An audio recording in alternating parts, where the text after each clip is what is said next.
ರಾಜಕೀಯ ಗದ್ದುಗೆಯನ್ನೇರಿ ಈ ದೇಶಕ್ಕೆ ಕೋಮು ಗಲಭೆಯನ್ನ ತುರುಕಿಯನ್ನು ಹಚ್ಚಿದ ಕಚ್ಚಿ ನಾಯಿಗಳು, ಭಯೋತ್ಪಾದನೆಗೆ ಕುಮ್ಮಕ್ಕು ಕೊಟ್ಟು ಕಾಶ್ಮೀರದಲ್ಲಿ ರಕ್ತದ ಕೋಡಿ ಹರಿಸಿರೋ ಮಂತ್ರಿ ನಾಯಿಗಳು ಕಡೆ, ಖಾಸಗೀಕರಣ ಅನ್ನೋ ಹೆಸರಲ್ಲಿ ಭಾರತವನ್ನು ಬೇರೆಯವರಿಗೆ ಮಾರಲು ಹೊರಟಿರೋ ನೀತಿಗೆಟ್ಟ ನಾಯಿಗಳು ಒಂದು ಕಡೆ, ಅಕ್ರಮ ಮದ್ಯ ಮಾರಾಟ ಮಾಡಿ ಕಳ್ಳ ಬಟ್ಟೆಯ ವಿಷವನ್ನು ಅಮಾಯಕರಿಗೆ ಕೊಟ್ಟು ಮುತ್ತೈದೆಯರನ್ನ ಮುಂಡೆನಾಗಿಸೋ ತಾಯ್ಗಂಡರ್ ಒಂದು ಕಡೆ, ಜಗತ್ತಿಗೆ ಪಿತಾಮಹ ನೆನೆಸಿದ ಆ ಮಹಾತ್ಮನಿಗೂ ಪಾಪಾತ್ಮನ ಪಟ್ಟ ಕಟ್ಟಲು ಹೊರಡ ಪಾತಕಿಗಳೊಂದು ಕಡೆ, ಗಾಂಧೀಜಿಯನ್ನ ಗುಂಡಿಟ್ಟುಕೊಂಡ ಆ ಗೋಡ್ಸೆಯನ್ನೇ ಜಗದ್ಗುರು ಅಂತ ಬಿಂಬಿಸಲು ಹೊರಟಿರೋ ದೇವರ್ಸಿಗಳೊಂದು ಕಡೆ, ಇಂಥ ಪಾಪಿಗಳ ಪಾಪ ಕರ್ತನಿಂದಾಗಿ ದಹಿಸುತ್ತದೆ ಪ್ರಚಂಡ ಪ್ರಪಂಚ.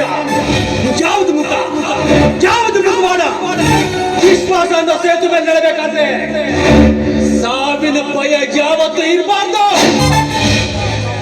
ಈ ಕಾಕಿಗೆ ಈ ಕನ್ನಡಾಂಬೆಯ ರಕ್ಷಣೆ ನೀಡುತ್ತಿರುವಾಗ ಸೋಲು ಬಂದ್ರೆ ಶಿಕ್ಷೆ ಅಲ್ಲ, ಆ ಕ್ಷಣದಿಂದ ಪ್ರಾರಂಭ ಭಗವಂತನ ಶ್ರೀರಕ್ಷೆ.